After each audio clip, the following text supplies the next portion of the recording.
अस्सलाम वालेकुम students. Operating system में हमने जो कल था वो लेक्चर हमारा था multi level feedback queue scheduling, और जो हमारे स्केजुलिंग एल्गोरिथम थे लाइक प्रायोरिटी बेस्ड और राउंड रॉबिन, हमने वो देखा था। आज हमारा जो टॉपिक है वो है multiple processor scheduling.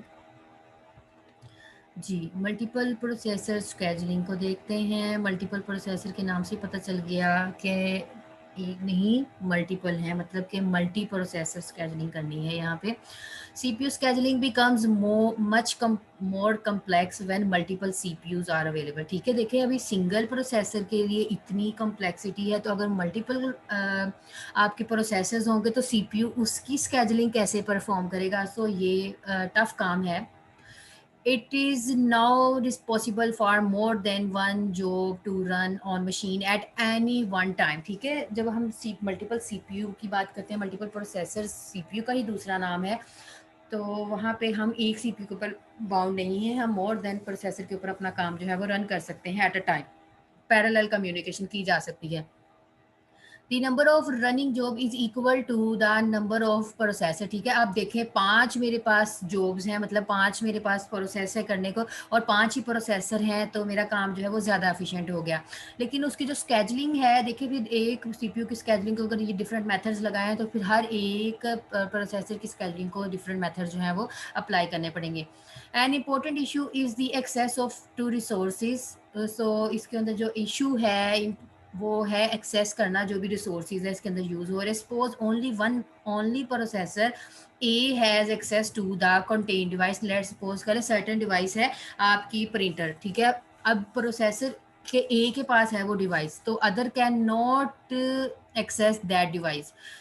Any process that requires that device has to be scheduled on the processor। अब उसको यूज करने के लिए वहां पे स्केजुलिंग करनी पड़ेगी। A as other processor can not satisfied it request. Let's suppose करें ए अगर मूडी बंदा है, और जैसे मूडी बंदा होता है, तो यहाँ पे ए प्रोसेसर है वो ना एक्सेप्ट करे, तो सेटिस्फाई ना हो रिक्वेस्ट के लिए, तो यहाँ पे एक इशू जो है वो क्रिएट होता है। और दूसरा इशू क्या होता है, इसके अंदर कॉन्टेंशन होता है। If two processes run on separate processes, let's suppose करो दो प्रोसेसेस सेपरेट प्रोसेसेस के ऊपर रन हो रहे हैं, they may try to update some share data. ठीक है, दोनों ने क्या करना है, मेमोरी तो शेयर्ड यूज कर रहे हैं ना, प्रोसेसर बेशक सेपरेट है, मेमोरी तो शेयर्ड है, तो अपडेट करना चाह रहे हैं। It is also possible that two processors में try to grab the same process from the ready Q.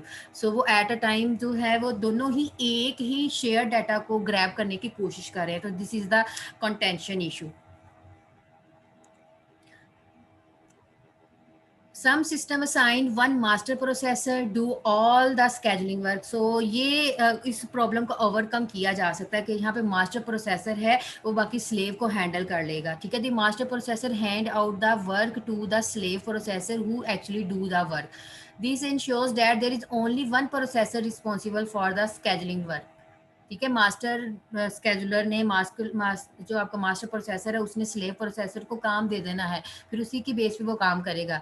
It should have all the information required to properly perform the scheduling. This approach requires no data sharing between the processor. तो यहाँ पे कोई भी data shared नहीं होगा, हर किसी को master processor ने डाटा शेयर कर दिया है ऑलरेडी। ठीक है, प्रोवाइड कर दिया, वो अपना डाटा यूज़ करे, वो किसी दूसरे के डाटा को यूज़ नहीं कर सकते, मतलब कि ग्रैबिंग नहीं होगी कि ये मैंने लेना है या उसने लेना है। Real time scheduling, there are two types of real time scheduling. इसमें आती है आपकी हार्ड रियल टाइम सिस्टम, दूसरा है आपका सॉफ्ट रियल टाइम सिस्टम। जी, हार्ड रियल टाइम सिस्टम क्या है, the scheduler must ensure that a task is completed within a guaranteed amount of time. जी, आपके जो real time hard real time system है, इसने इंश्योर करना है जो आपका स्केजुलर है वो जो आपका काम है, टास्क है, कंप्लीट कर रहा है, जो आपने टाइम प्रोवाइड किया है, मतलब उसको मेक श्योर करेगा, उसकी गारंटी देगा। सॉफ्ट रियल टाइम क्या है, ये एक ऐसा स्केजुलर है जो कि इंश्योर करेगा higher priority process will run first. ठीक है, सॉफ्ट रियल टाइम का क्या काम है, जो आपका हाईएस्ट प्रायोरिटी वाला प्रोसेस है उसको क्या कहेगा कि पहले वो काम करे।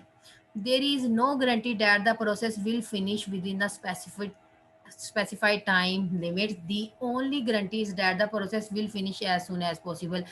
इसमें टोटली गारंटी होती है हार्ड टाइम में। देखिए टाइम एलोकेट कर दिया हुआ है मैंने, ठीक है, तो उसी के अंदर ही काम करेगा, इसका तो श्योर हो गया। लेकिन सॉफ्ट रियल टाइम में वही वाली प्रॉब्लम हो जाएगी अगर के हायर प्रायोरिटी वाले पहले जाए जा रहे हैं, बेचारे जो लो प्रायोरिटी वाले हैं वो पीछे रही जा रहे हैं, तो इसमें हम कोई गारंटी नहीं दे सकते कि ये इतने टाइम में कंप्लीट हो जाएगा।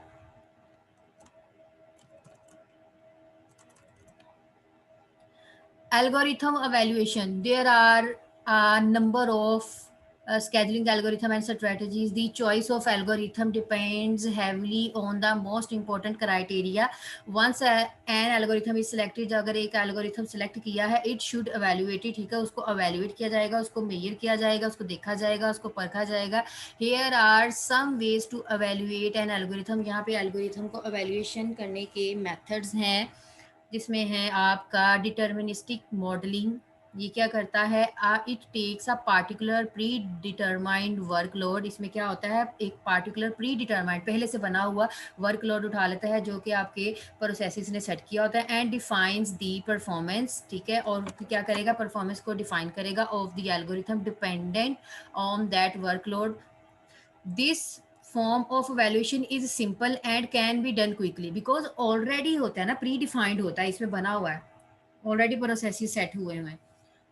However, it is very general. We might get completely different idea about the performance of an algorithm if we choose a different set of processes. तब होगा जब वो different processes होंगे, different set of processes होंगे. So this is called deterministic modeling. Predetermined workload इसमें हम करते हैं. Queuing models. We can examine the distribution of CPU burst, ठीक है, input output wait times. We can apply a formula and compute one of three things: average length of the queue, average waiting time of the queue, average arrival rate.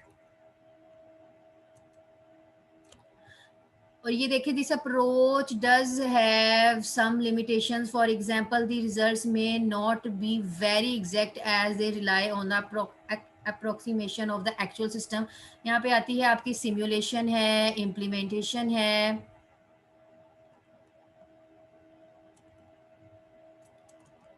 हाँ जी, simulation. A lot of processes are required to simulate an operating system.